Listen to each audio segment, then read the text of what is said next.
Lagi rasa dagingnya beda. Percaya tidak percaya, ayam yang dijamu rasa dagingnya lebih gurih. Silahkan dicoba, percaya tidak percaya, itu pasti lebih gurih. Kenapa? Ya sudah dijamu, ada kunyit di dalamnya. Pokoknya rasa dagingnya lebih istimewa.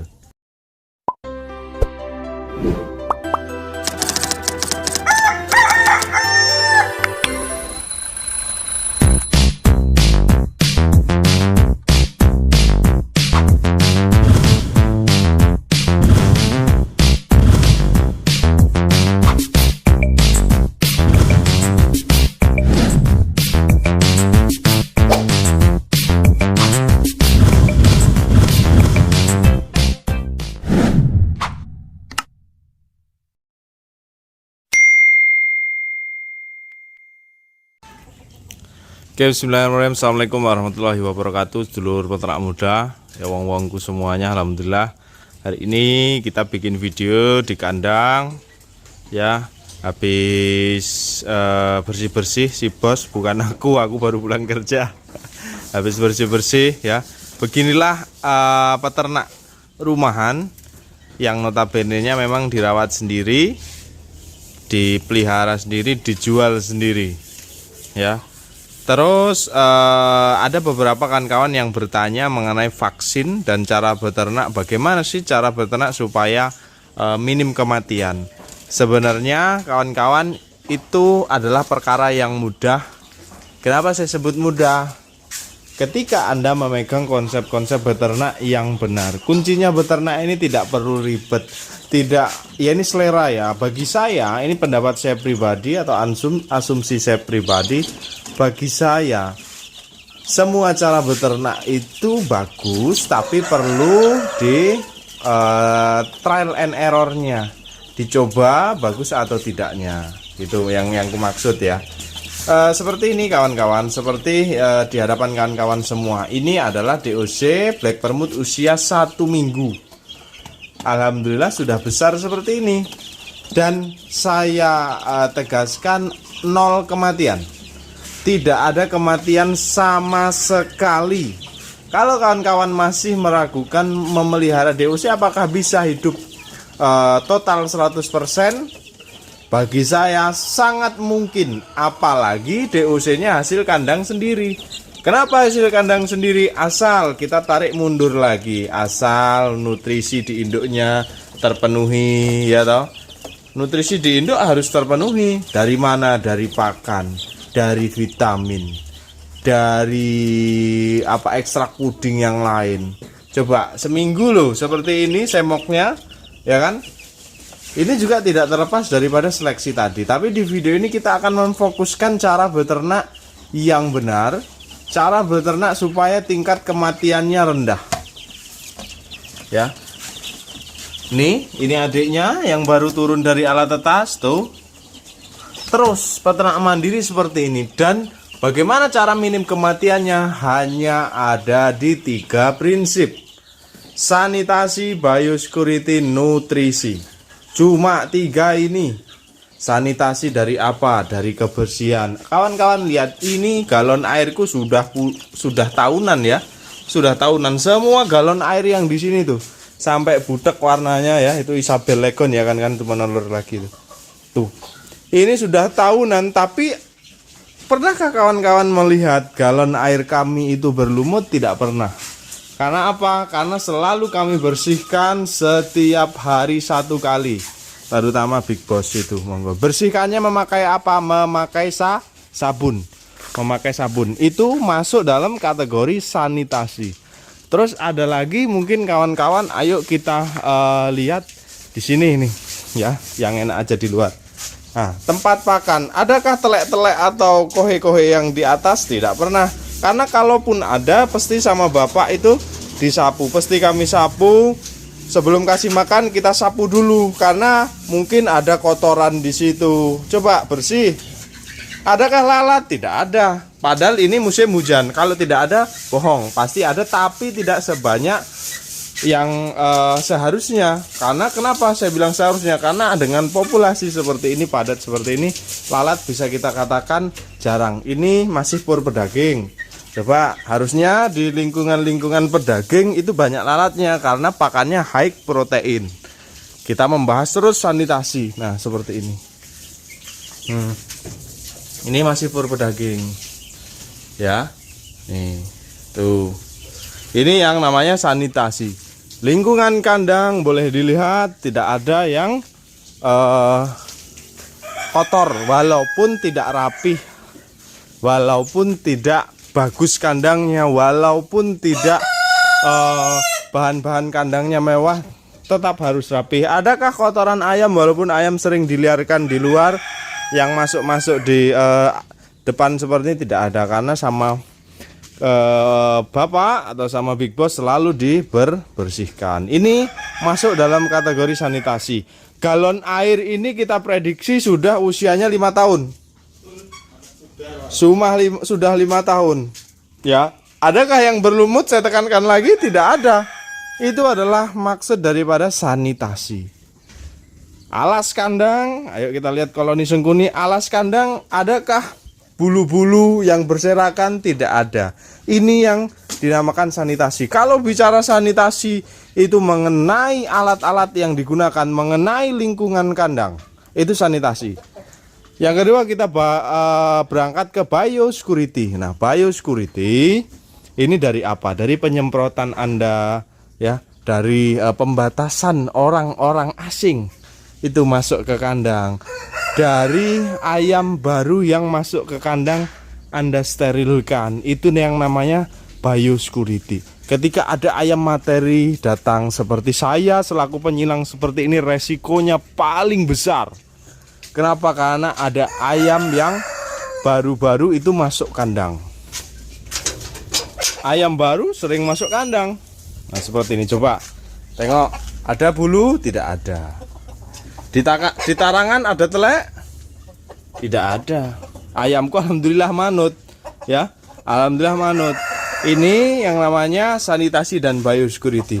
Yang berikutnya adalah nutrisi. Nutrisi dari mana? Dari pakan yang baik. Ayam tidak ada kekurangan nutrisi. Maksud kami adalah yang harus semestinya dia dapat per hari sekian, protein sekian, energi metabolisme dengan hitungan minimal sekian harus diberikan. Karena itu hak ayamnya. Hak ayamnya dan akan menunjang keberhasilan kita di depan. Contoh, ketika kita sudah mainan di pakan dedak 80%, dedak 90%, bahkan mungkin bertelur. Tetapi telurnya saya pastikan akan ringan dan DOC-nya saya pastikan tidak akan sebagus dengan pakan yang semestinya. Itu nutrisi di pakan harus lengkap. Habis itu air minum. Air minum apa? Saya tidak pernah aneh-aneh. Vitamin. Untuk membasahi pakan saya menggunakan tolak bala. Dan saya hanya menggunakan, setelah tidak tolak bala saya gunakan air biasa. Setelah vitamin itu tidak diberikan, apa ya? Air biasa juga. Saya tidak aneh-aneh. Kuncinya itu, bagi saya beternak itu mudah, apalagi maafnya ngomong kawan-kawan peternak mandiri yang ayamnya nggak keluar masuk, ayamnya itu aja, dikasih pakan yang baik, dikasih minum yang baik, nggak usah aneh-aneh, kebersihan dijaga, wis, tinggal merem aja kasarnya ngomong, ayam itu besok bertelur, nggak usah aneh-aneh. Mau pakai ini, malah repot kalau menurut saya ya. Terus ada lagi yang menanyakan, Mas Yoga kok sekarang memakai vaksin untuk mitranya? Alasannya apa? Alasannya apakah karena marketing atau ada alasan lain? Jadi gini kan kawan, mungkin beberapa peternak kita tidak bisa memaksakan yang namanya tidak percaya vaksin. Itu sangat berbahaya sekali. Ada peternak atau ada mitra-mitra peternak muda, kebanyakan itu bukan orang baru. Mitra-mitra peternak muda adalah peternak yang sudah mulai beternak ayam dengan kurun waktu yang ada yang lama, ada yang sebentar, dan ingin melebarkan sayapnya. Dengan tahu peternak muda ada birokrasi usaha peternakan ini yang bagus mungkin dari pandangan mereka, akhirnya bergabung. Jadi intinya adalah mereka bergabung karena kepastian pasar dari peternak muda yang alhamdulillah baik, alhamdulillah juga tertata. Nah, mereka bergabung. Mereka tadi mempunyai cara ternak masing-masing, ada yang vaksin, ada yang segala macamnya. Dan memang di dunia marketing pembibitan DOC ayam kampung pedaging karena memang diawaki dengan tenaga-tenaga profesional ya di dalamnya, dan situ juga biasanya ada dari kedokteran hewan, ada yang dari Balitna, merekomendasikan untuk ayam yang divaksin. Jadi memang saya katakan adalah mengikuti market atau pasar dan menambah kemantapan hati di mitra, karena sentuhannya itu beda. Dan bagaimana cara vaksinnya? Cara vaksinnya tetap kita kawal. Saya memakai vaksin itu lewat suntik semua. Nanti kita akan bahas ya di video lain. Terus berkaitan dengan Mas, harga jualnya itu kita di organik atau kita non kimia. Saya pastikan ketika Anda persepsi seperti itu, ketika Anda masih menggunakan pakan pabrikan, Anda tidak bisa berbicara ayam Anda organik. Dengan dalih saya tidak pakai vitamin pabrikan, dengan dalih saya tidak pakai yang lain-lain, dengan dalih saya tidak memakai vaksin, Anda bicara itu ayam organik? Tentu saya tidak. Tentu saja tidak. Karena apa? Anda masih menggunakan pakan pabrikan, kecuali Anda tidak menggunakan pakan pabrikan. Dikasih pakan singkong, dikasih pakan maggot, dikasih pakan dedak, dikasih pakan apalagi itu azola, itu perlu diolah. Kenapa sih seperti itu? Coba buka lembaran yang ada di karung pakan, apa saja kondimen atau komposisi dari bahan pakan ini. Pasti ada bahan-bahan yang lain. Jadi kalau menurut saya kita masih ingin mempertahankan namanya organik dengan mengatasnamakan tidak vaksin, bagi saya itu bullshit lah, karena kita masih menggunakan pabrikan yang dimana asam amino, terus lisin di situ, pokoknya banyak sekali kondimen yang ada di pakan pabrikan itu. Apakah peternak muda dulu belum pernah ditawarin branding? Sudah, dulu dinamakan ayam rempah-rempah. Itu dari dinas provinsi itu ya bos ya. Itu dari dinas provinsi kawan-kawan. Pengen di blow up bahwasanya ini adalah ayam kampung rempah-rempah, karena yang kita kedepankan memang jamu-jamuan. Yang kita kedepankan jamu-jamuan. Dan saya tekankan lagi, rasa dagingnya beda. Percaya tidak percaya, ayam yang dijamu rasa dagingnya lebih gurih. Silahkan dicoba, percaya tidak percaya, itu pasti lebih gurih. Kenapa? Ya sudah dijamu, ada kunyit di dalamnya, pokoknya rasa dagingnya lebih istimewa ya. Nutrisi sudah. Yang terakhir ternyata masih ada satu, bukan hanya 3, kuncinya itu di hati. Ketika hati kita senang, hati kita ndak kemerungsung, ngobrol karo pitik, pitik ndak ngendok awakmu, lek ngendok tak beleh. Nah itu juga ya kadang seperti itu dianggap kosong ya kawan-kawan. Tapi ternyata pengalaman kami di peternak muda, namanya makhluk hidup ini, mereka punya feel atau perasaan. Kalau dia bisa merasakan ya, kita lagi ikhlas enggak ngasih makannya, kita lagi ngawur enggak ngasih makannya, dia bisa merasakan. Pernah kita ngasih makan basing-basing, karena mungkin lelah dengan pekerjaan, besok nelurnya drop. Tapi kalau kita sayang-sayang lagi, ya mereka kembali ke performa awalnya. Ya seperti itu saja sih menurut saya kunci daripada treatment di ayam ini.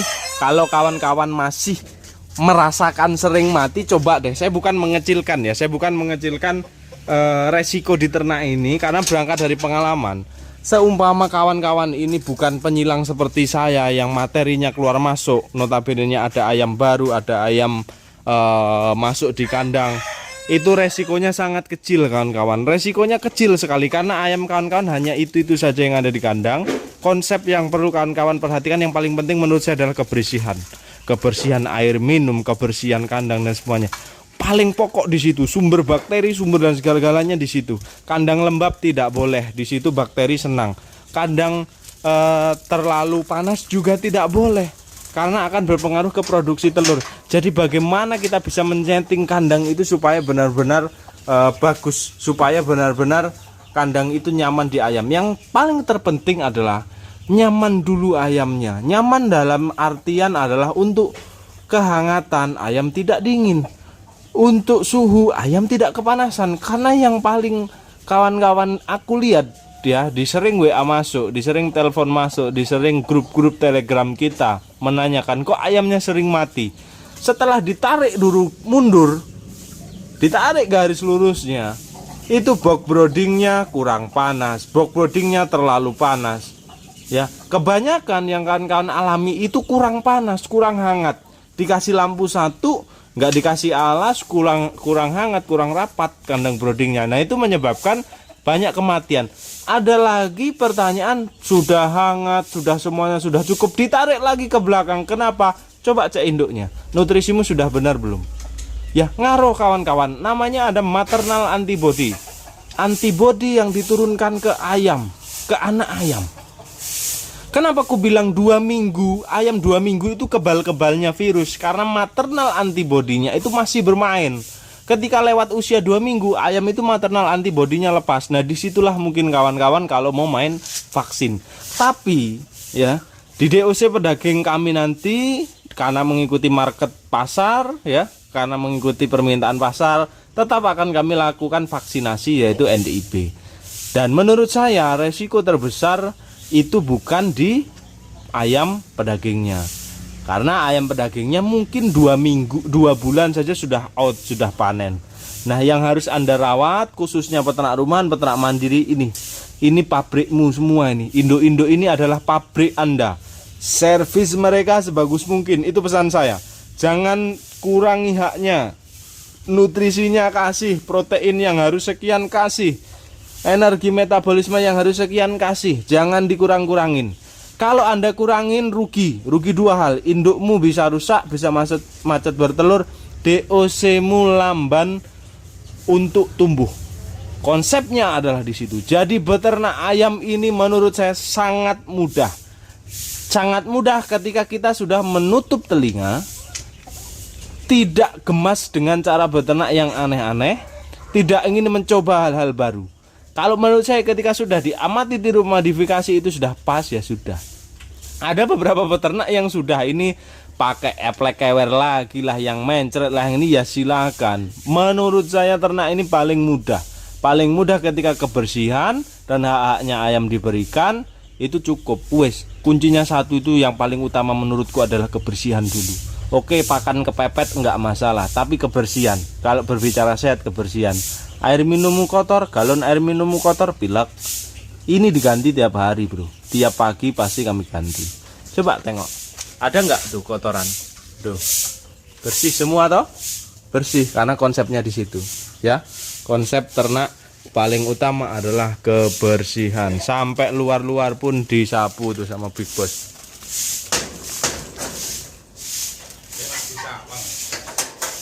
Ya betul, yang jelas itu enak dilihat ketika kita mau nongkrong sore-sore. Coba kalau suasananya seperti ini. Nah, kemungkinan mungkin kolam-kolam ini akan kami bongkar, bataku juga akan kami keluarkan. Karena kolam yang dalam sudah kami bongkar, kami rasakan sudah aman dengan sirkulasi, sudah mulai beradaptasi juga ayamnya, tidak ada yang kepanasan, sirkulasi di sana ada plafon. Asbesnya juga kita sudah hot seal, udah cat peredam panas. Alhamdulillah sudah aman. Nanti di sini tempat bermainnya ayam. Gitu, bro. Ternak itu mudah, lek awakmu nggak usah kakean pola. Itu aja konsepnya. Sementing kebersihan nomor 1, wes. Itulah pokoknya, diulang-ulang lagi ya. Oke, gitu dulu kawan-kawan, itu tips dari peternak muda cara merawat ayammu. Karena titik keberhasilan usaha ini adalah di kesehatan ayamnya dulu. Kalau ayamnya sehat, sudahlah. Belajarlah dari pengalaman orang lain. Kenapa saya sepahit-pahitnya tragedi apapun saya selalu upload, supaya Anda punya gambaran. Anda itu bisa belajar dari pengalaman orang lain, tidak harus pengalaman diri kita sendiri. Mosok pengalaman pahit Anda mau melakukannya, kalau bisa jangan. Belajar dari aku atau belajar dari kawan-kawan yang lain. Apa kesalahannya? Oh, kesalahannya biosecurity-nya tidak diterapkan. Oh, kesalahannya memasukkan ayam baru yang penuh dengan resiko. Nah, itu loh gunanya channel ini dihidupkan, itu supaya Anda tidak mengalami hal-hal seperti itu. Makanya saya mau dianggap ternaknya gagal atau apa tidak masalah. Yang penting Anda tahu gambarannya, Anda tahu realnya seperti apa. Tidak harus yang manis-manis saja yang kita pertontonkan, karena itu bahaya. Orang akan ekspektasinya manis terus. Kalau saya pertontonkan perjalanan saya dari nol, mungkin dulu dari kandang banner, eplek kewer, gampang jebol mungkin kawan-kawan. Kalau scroll video saya awal-awal upload, tahu lah. bagaimana perkembangan kandang ini, merubah sana merubah sini, dan alhamdulillah sampai detik ini masih berjalan, dan alhamdulillah diberi kesempatan dan diberi kepercayaan oleh orang lain untuk mengelola suatu birokrasi kelompok ternak menuju pasar yang lebih besar. Saya kalau bicara seperti ini merinding dalam artian apa? Ini sedikit cerita proses yang kami lewati terkhusus di peternak muda ini enggak bentar, lumayan lama, dan juga tidak murah, ada pahitnya, banyak pahitnya, imbang, pahit ada, manis ada, dan alhamdulillah masih diberikan kesempatan untuk bertahan. Ini tidak lain dan tidak bukan, yaitu berkat doa kawan-kawanku semuanya, berkat kawan-kawan aktif di YouTube ini, dan terus-terusan saya menambah semangat untuk memberikan perjalanan-perjalanan peternak muda. Apa pergerakan peternak muda kita tontonkan ya, semuanya. Tidak ada yang kami buat-buat, insya Allah tidak ada yang kami tutup-tutupi. Real yang terjadi di lapangan, nothing settingan. Oke, tetap semangat. Saya Assalamualaikum warahmatullahi wabarakatuh. Salam sukses, istimewa kiwir.